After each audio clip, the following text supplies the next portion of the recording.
Hi friends, బయట climate చల్లగా ఉంది. వేడివేడిగా పకోడీ తిందామని పిల్లలు అడుగుతున్నారు. దానికోసం ప్రిపేర్ చేద్దాం.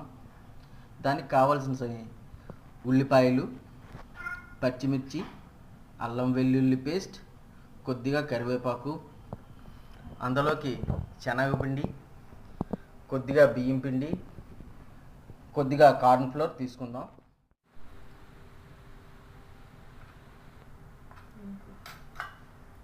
కొద్దిగా సాల్ట్,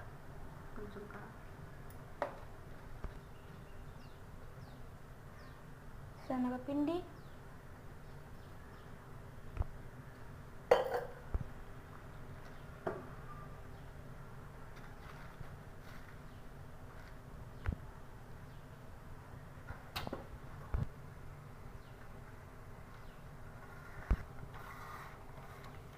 మిక్స్ చేయండి. స్టవ్ ఆన్ చేయండి. కళాయి పెట్టండి. కళాయిలో ఆయిల్ పోసుకోండి.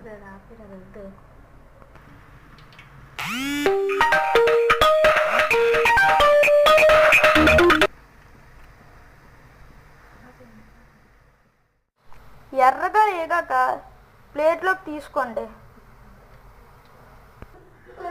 అంతేనండి, వేడి వేడి పకోడీ రెడీ.